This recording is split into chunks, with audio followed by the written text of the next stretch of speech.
ስለነበረኝ ነው።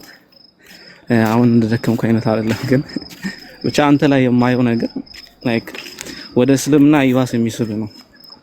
እስልምና ውስጥ ሆነ አንተም ትላለህ አይደል እኔ ሙስሊም በሆነ ረግጣችኋለሁ ግን ተጥላችኋለሁ ስትል ነበርና በቃ በድፍረት የሚሰብከው እስልምና ያንን ነው። ቀደም እንዳልከው በተለይ ሱረቱል ኢኽላስ አንድ ሶስተኛ የቁርአን ተብሎ እንትን የሚባለው ማለት ነው። በመልእክቱ የአንድ አምላክን ስብከት ነው የሚያስተምረውና አንተም ውስጥ ያለው ፍላጎት ደግሞ ያ ነው።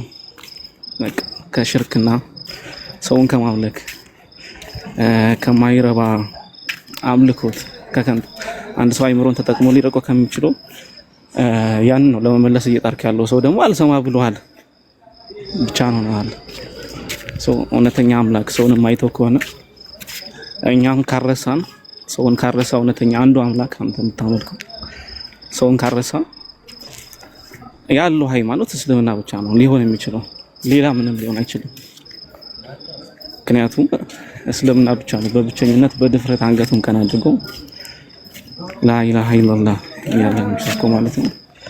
እና እኔ በደስታ እኔ ለማልቀስ ዝግጁ ነኝ። አንተ ስትሰብክ እኔም ባይል ለማልቀስ ዝግጁ ነኝ። ኢንሻአላህ ዱዓ አደርግልሃለሁ። አላህ ወደ እስልምና አላህ ያገራልን። ሱረቱ ራህማንን ቅድም ይብሮ ሲቀራል ነበር። እንደው ተፍሲሩን አይተህ ደግሞ በደንብ ወደ እስልምና ተጣያ ፍላጎቴ ነው። ቻዬ ነው ለቤሪያ እኔ ከእስልምና ምንም ጉለት አይገኝም። ጉለቱ ደግሞ እኛው ላይ ነው ያለውና ብቻ አላህ ያግራልን። አላህ በዛብህ በርታልን።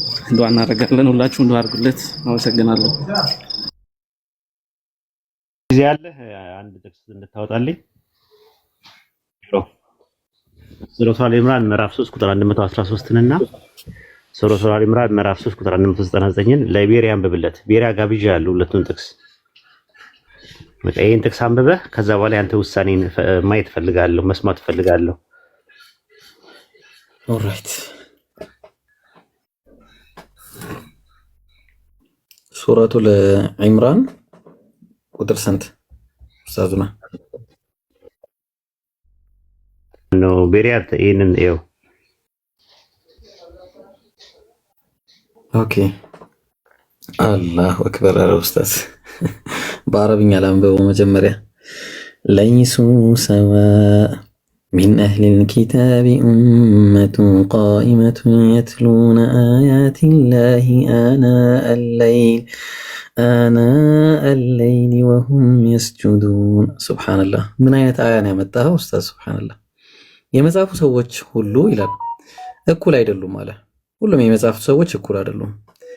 ከመጽሐፉ ሰዎች ቀጥ ያሉ በሌሊት ሰዓቶች እነሱ የሚሰግዱ ሆነው የአላህን አንቀጾች የሚያነቡ ህዝቦች አሉ ይላል። ሱብሃንአላህ። እዚህ ውስጥ ታገኘው ቤሪያ ራሱ ታገኘው። ቤሪያ እየሰማኝ ነው? ሚውትን አንሳ። ቤሪያ የለም ማለት ነው። ቤሪያ አለ?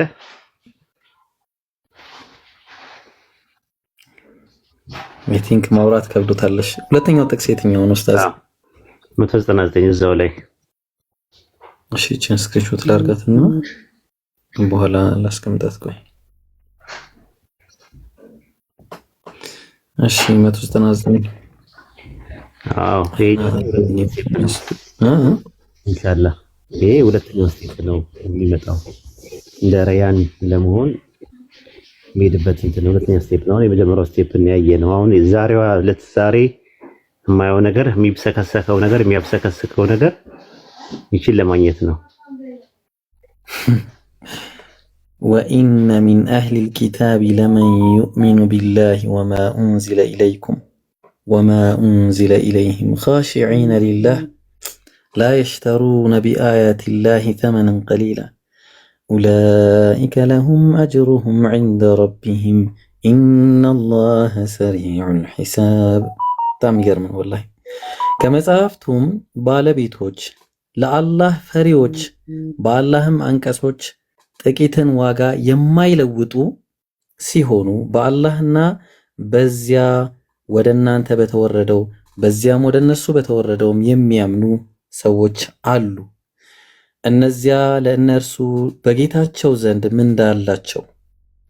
አላህ ምርመራው ፈጣን ነው ይላል። ማሻአላህ ዋው በጣም የሚገርም ነው። ማሻአላህ አሁን እንደዛ ነው። ጥቂት ዋጋ የማይለውጡ ጥቂት ዋጋ የሚለውጡ መጽሐፍን በእጆቻቸው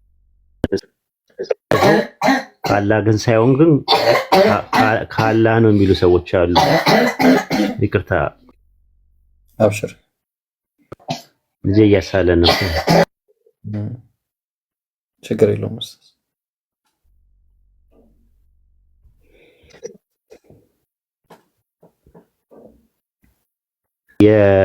እንትን የሚሉ ሰዎች ናቸው። ጥቂት ዋጋን የሚለውጡ ማለት ያው ካላህ ዘንድ ሳይሆን ግን ካላህ ነው የሚሉ ናቸው። ሱረቱ በቀራ ምዕራፍ 2 ቁጥር 79 ላይ እንደ ነቢያት አይነቱ ሰዎች ደግሞ የአምላክን ቃል ያልበረዙ የአምላክን ቃል የመበረዙ ውስጥ ሲስተም ውስጥ የሌሉበት ሰዎች ናቸው። ጥቂት ዋጋን የማይለውጡ ነው የሚለው። እንግዲህ እንቅልፍ አይተኛም ከዚህ በኋላ ቤሪያ ቢተኛ አይመስለኝም። አሁንም ጤና የለውም። ይሄን መልእክት የሚሰማ ሰው የሚያክለፈልፈው ሰዎች ወደው አይደለም። አሁን ሳይሪዝ እስክንድሪያ ራሱ አሁን ከስር ብዙ ነገሮችን ነው ሲል የነበረውና ኢንሻአላህ ችግር የለውም ብትልም አንድ ቀን ይሰማቸዋል። አሰላሙ አለይኩም አቶ ፈርሱ ሀቢቢ እንዴት ነህ? እንዴት ነህ ኡስታዞች? ሰላም ነው? ሰላም ነው ወይ? ተፋሰው ሁሉ ሰላም አለ አልሐምዱሊላህ። ማን ነው? ማሻአላህ ተጠፋፋናል። ያ ተጠፋፋን። እንዴት ነው? የሆነ ቪዲዮ ቀን አይቼ ምናምን አሟላ መሰለኝ። አዎ ዱዓ ነው ዱዓ ማድረግ ነው። ኢንሻአላህ ዱዓ አድርግልን። አብሽር አላሽር መርሐባ። እሺ አንዲት ልጅ በውስጥ አሁን ጽፋልኝ ነበርና መግባት አልችልም፣ ሳውዲን ያለሁት ቤተሰቦቼን እፈራለሁኝና እኔ ክርስቲያን ነኝ እና ሙስሊም መሆን ፈልጌ ነበር ትላለች። ግን እናትና አባት ቢያስኑብኝ ምን ማድረግ ነው ያለብኝ? ይሄ ነገር ግራ አጋባኝ። እነሱም አይቀበሉኝ፣ በስተርጅና እንዲያዝኑ ብዬ ፈራሁ። እስኪ በትንሹ ምከሩኝ ብላ ጽፋለች። እንዳልገባ እፈራለሁኝ፣ ከታችን ያዳምጣለሁ ብላለች። እስኪ ትንሽ ልበላትና ትቀጥላላችሁ። ባረከላሁ ፊኩም። እሺ መስለም ፈልጋችሁ ነገር ግን ቤተሰቦቻችሁን ፈርታችሁ ከመስለም ወደ ኋላ ያላችሁ ልጆች አዳምጡን። አንደኛ እናንተ የአላህ Subhanahu Wa Ta'ala ሐቅ ናችሁ፣ የእርሱ ፍጥረታቶች ናችሁ። የፈጠረባችሁ ዓላማ አለ። አላህ በቁርአን ላይ ሲናገር ወማ ኸለቅቱል ጅነ ወልኢንሰ ኢላ ሊያዕቡዱን ይላል። ሰዎችን እኔ በብቸኝነት እንዲገዙ እንጂ ለሌላ ዓላማ ለፈጠርኳቸውም ይላል። ስለዚህ እርሱ ለፈጠረባችሁ ዓላማ መኖር ነው ያለባችሁ። የፈጣሪ ፍላጎትና የፍጥረታት ፍላጎት ቢጋጭባችሁ ያለምንም ጥርጥር የፈጣሪ ፍላጎት ነው። ነብዩ ሰለላሁ ዐለይሂ ወሰለም ሲናገሩ ላ ጣዓተ ሊመኽሉቅን ፊ ማዕሲየቲል ኻሊቅ አሉ። ፈጣሪን በመመጽ ላይ ፍጥረታትን መታዘዝ አይቻልም ብለው ተናግረዋል። ስለዚህ እዚህ ዓለም የመጣችሁት የፈጣሪያቸውን ትእዛዝ ለመጠበቅ እንጂ የፍጥረታቶችን ፍላጎት ለመጠበቅ አይደለም። ስለዚህ እንትን በሉ፣ የፈጣሪያቸውን ትእዛዝ ኑሩ። አላህን ተገዝታችሁ በእርሱ አምናችሁ እንድትሞቱ ነው የተፈጠራችሁት። ወላ ተሙቱነ ኢላ ወአንቱም ሙስሊሙን ይላል አላህ። አደራ ሙስሊሞች ሆናችሁ እንጂ እንዳትሞቱ እያለ ይናገራል። ስለዚህ እቺ ዓለም የምትኖሩባት ጥቂት ጊዜ ነች፣ ብዙ አይደለችም። ይችን ጊዜ ደግሞ ለጌታችሁ ትእዛዝ አድሯችሁባት ኑሩ እንጂ የአንድ የእናቴን ፍላጎት የአባቴን ወንድሜን ያጎቴን እጠብቃለሁ ስትሉ ጊዜ የፈጣሪያችሁን ትእዛዝ ሳትጠብቁ ትሄዳላችሁ። በቀጣይ ዓለም ክስረት ነው የሚጠብቃቸው እንደዚያ ከሆነ እና አትፍሩ። ሌላው ነገር ምንድነው? ለቤተሰብ ማሳወቅ ግዴታ አይደለም።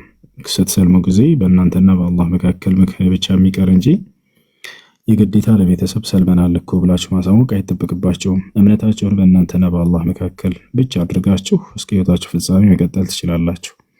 ነገር ግን ቤተሰብ አንድ ቀን ሊያውቅ ይችላል እኮ ካላችሁ ቢያውቁ የዛኔ መጽናት አለባችሁ። ብትጸኑ በእምነታችሁ ላይ ጀነት ነው ምንዳችሁ። አላህ በቁርአን ላይ ተናግሯል። ነብዩ ሰለላሁ ዐለይሂ ወሰለም ሐዲስ ላይ ተናግረዋል። ለቱብለውነ ፊ አምዋሊኩም ወአንፉሲኩም ወለተስመዑነ ሚነ ለዚነ ኡቱል ኪታበ ሚን ቀብሊኩም ወሚነ ለዚነ አሽረኩ አዘን ከሲራ ወኢን ተስቢሩ ወተተቁ ፈኢነ ዛሊከ ሚን ዐዝሚል ኡሙር ይላል። በእምነታችሁ ምክንያት እንደምትፈተኑ አላህ ሱብሓነሁ ወተዓላ ከነዚያ ከመጽሐፉ ባለቤቶች አዛ የሚያደርጓቸውን የሚሰብሯቸውን ቃላቶችንም ትሰማላችሁ። ወኢን ተስቢሩ አለ መጨረሻ ላይ ብትታገሱና ብትጸኑ ግን በእምነታችሁ ላይ ተፈተናችሁ በዚያ ላይ ምንም ሳይበግራችሁ ብትጸኑ ወተተቁ እኔንም ብትፈሩ ፈኢነ ዛሊከ ሚን ዐዝሚል ኡሙር ይህ ከቁርጠኛነት ባለቤት ከተባሉ ነቢያቶች የሚያደርጋቸው ነው ብሎ ተናግሯል። ነገ የውመል ቂያማ ከኢብራሂም ከነብዩ ሰለላሁ ዐለይሂ ወሰለም ከዒሳ ከሙሳ ጋር ከኑህ ጋር ትሆናላችሁ ተብላችኋል።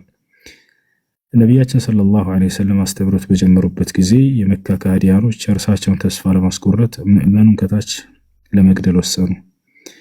የመጀመሪያ ሊገሏት የወሰኗትም ሱመያ ነበረች።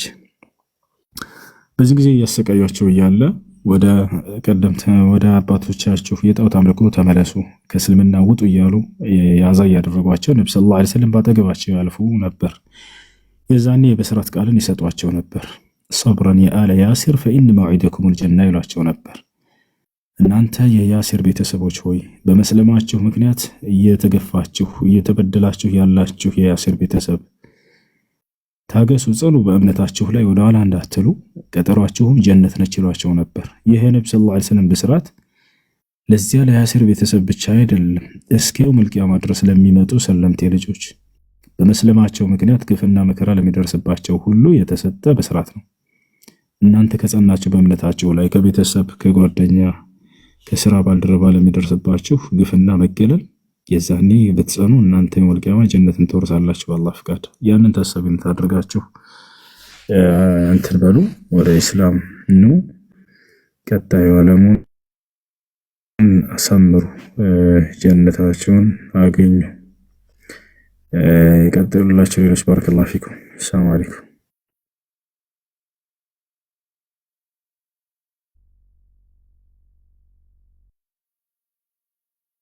ወአለይኩም ሰላም ወራህመቱላህ። ጀዛከላህ ኡስታዝ።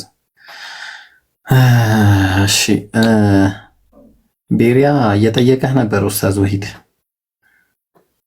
የሆነ ጥቅስ አንብቦልህ ወይስ አልሰማህም? ወይስ አስተያየት መስጠት አልፈለግም?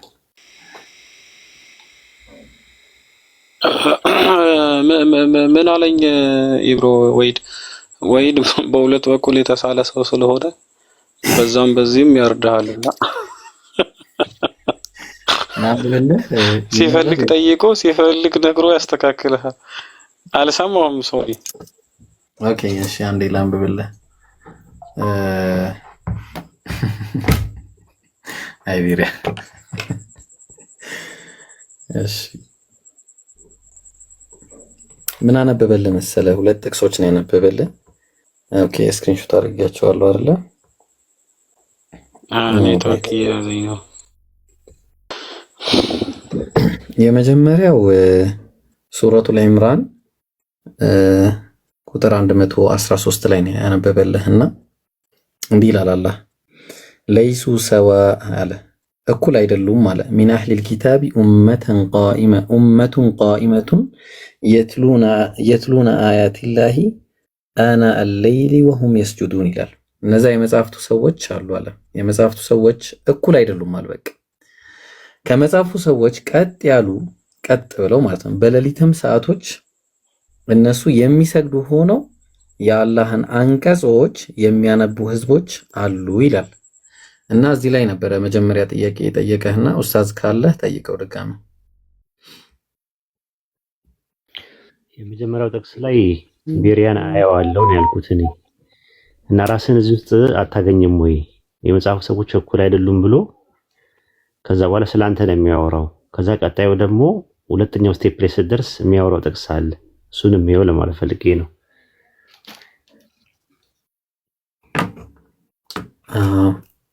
ቤሪ ሰምታል።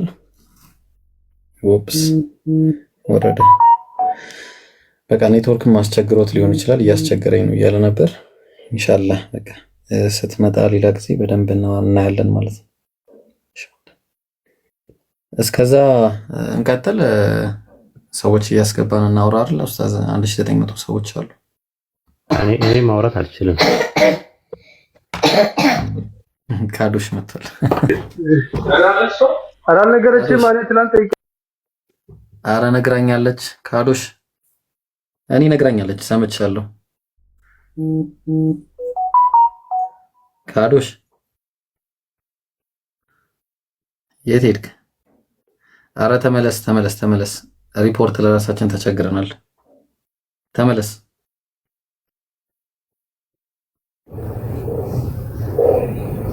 በቃ አውርዱት። እንትን ማለት ሪፖርት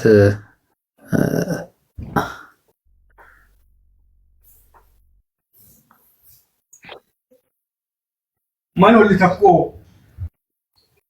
ኡስታዝ የለም መሰለኝ አለው። ኡስታዝ ወልድ ፈለከኝ ኡስታዝ እንትን በለኝ ቀባኝ ቢያንስ ላግዝ። مرحبا هاي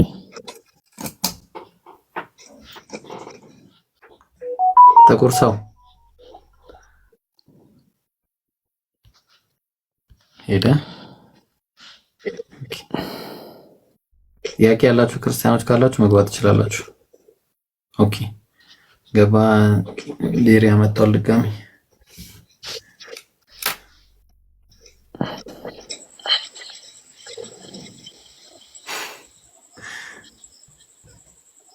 ቤሪያ ተመለስ። ኔት እያስቸገረ ነው።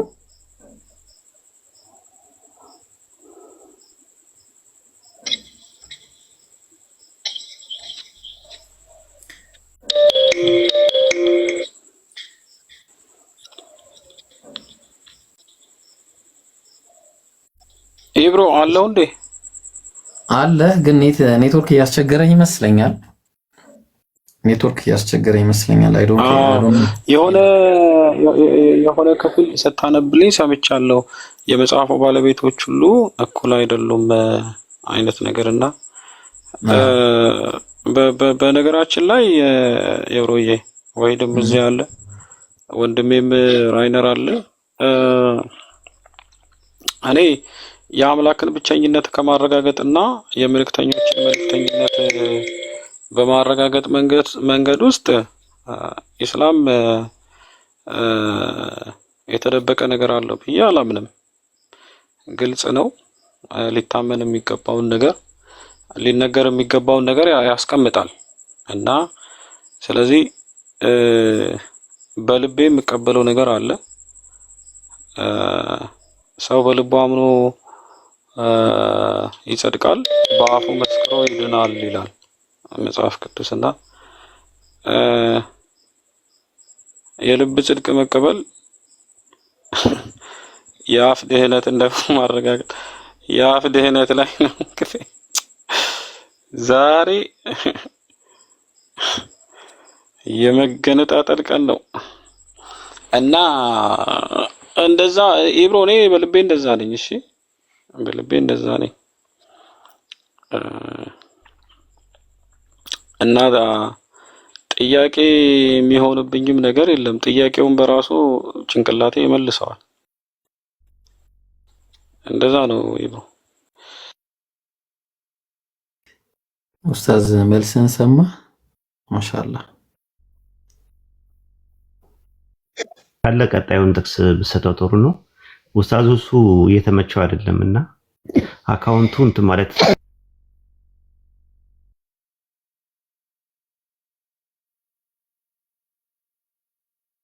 በቃ አሁን እኮ የቀረው ምንም ነገር አይደለም። በልብ ያመኛለው አለ። የቀረው ልቡን ማን ነው በአፉ መመስከር ነው። ያው እኔ ግን ታዛዥ ነኝ። ጥቅሱን ለማንበብ ሱረቱል ኢምራን ምዕራፍ 3 ቁጥር 199 ላይ ወኢን ሚን አህሊል ኪታብ አለ። እንግዲህ ከመጽሐፍቱ ባለቤቶች ለአላህ ፈሪዎች በአላህም አንቀጾች ጥቂትን ዋጋ የማይለውጡ ሲሆኑ በአላህና በዚያ ወደ አንተ በተወረደው ማለትም በቁርአን ማለት ነው በዚያም ወደ እነሱ በተወረደውም ከነዚህ ቀደምት መጽሐፍቶች የሚያምኑ ሰዎች አሉ አለ። እነዚያ ለእነርሱ በጌታቸው ዘንድ ምንዳ አላቸው አለ። አላህ ዘንድ አላህ ምርመራው ፈጣን ነው ይላል። እንግዲህ ቤሪያ አላህ ሱብሓነሁ ወተዓላ እንግዲህ ምላስህን ያግራለህ። ምክንያቱም ነቢያችን ሰለላሁ ዐለይሂ ወሰለም በሐዲስ ላይ ምን ብለዋል? መን ቃለ ላ ኢላሃ ኢለላህ ኻሊሰን ሚን ቀልቢሂ ደኸለል ጀና። እንግዲህ ከአላህ በቀር በእውነት የሚመለክ አምላክ የለም። ከዛም በኋላ ያው መልእክተኛውንም መቀበል እሳቸውም የአላህ መልእክተኛ ናቸው ብሎም የተቀበለ እሱ ጀነት ይገባል ብለዋልና እና እንግዲህ ልብህ አምኗል። አንተ እንዳልከው ነው እንግዲህ ለአንተ ማስረዳት እንዴት ለአንተ ማስረዳት ሲጀመር አይቻልምና አላህ ያግራልህ። እኔ ምንም የምለው ነገር የለም። አላህ ልብህን ያግራልህ እና የሚለው ነገር ካለ ኡስታዙና መቀጠል ይችላል። እንግዲህ ሁሱም የሚመክረው ነገር ካለ ኢንሻአላህ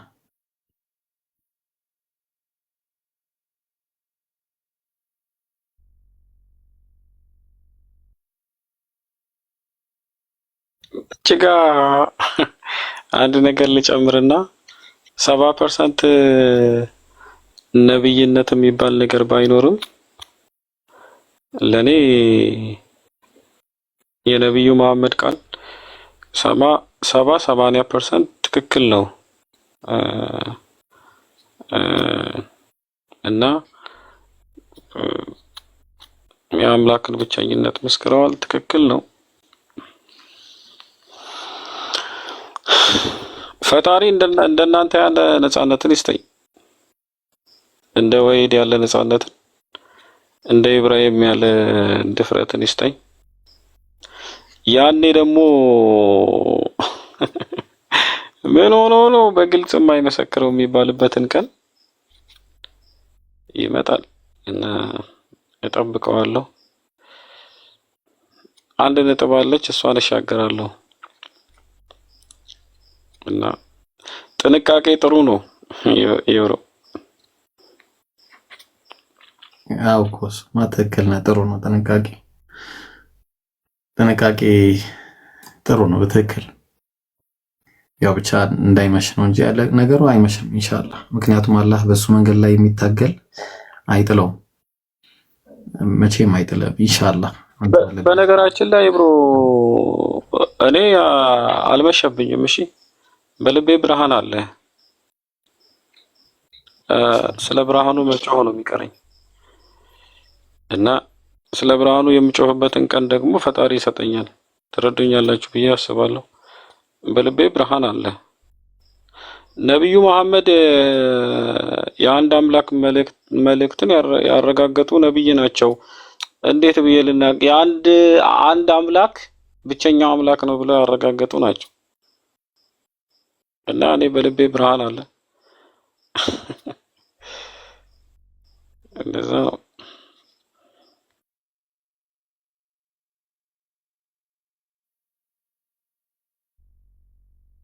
ይምሩ አለ። ሰላም አለይኩም ወራህመቱላሂ ወበረካቱ። ያ ጀማዓ እንዴት ናችሁ? ወአለይኩም ሰላም ወራህመቱላሂ ወበረካቱ። ደህና ነህ? አለ አልሐምዱሊላህ። ሁሉ ሰላም አልሐምዱሊላህ። ቀጥል እስቲ ተወሰነ። አይ አሁን ገና ስለገባው ኢንሻአላህ ታዳምጥና ሐሳቦች ካሉ ይሰጣለሁ። ቀጥሉ ኢንሻአላህ። ኢንሻአላህ እንትን እኔ ምንም አይደለም። በቃ እኔ እኮ ኦሬዲ ያለቀ ነገር ስለሆነ ምንም የሚባል ነገር የለም። እኔ ብቻ አላህ ምላስህን ያግራልህና የምትልበትን ቀን አላህ ያምጣው። አብሽር እና ምናልባት ወይ ኡስታዝ ወሂድ ወይ ሁሱ የምትሉን ነገር ቢኖር በጣም ደስ ይለኝ ነበረ። ተወሰነ ነገር እኔ የምለው ነገር አጭር ነው ማለት ብዙ አይመቸኝም ለማውራት። ኡስታዞቹ ሁልጊዜ በቀን መግባት አለበት እንደ ድሮ ባይመቸው እንኳን አካውንቱ ተቀምጦ ሌሎቻችን እናግዘዋለን።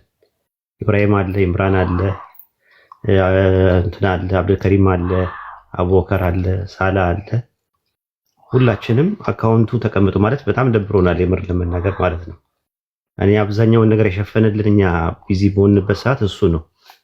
አሁን ደግሞ እሱ ቢዚ በሆነበት ሰዓት ላይ ደግሞ እኛ ደግሞ ከጎኑ ልንገባናል። አካውንቱ መኖር አለበት እንዲሁ ዝም ብሎ ማለት ነው። እኔ ብለው እንደዛ ነው። ኡስታዝ ከቻልክ አካውንት ሁሉ ጊዜ ይቀመጥ፣ ሌሎቻችን እናግዛለን በተቀለና ማለት ነው።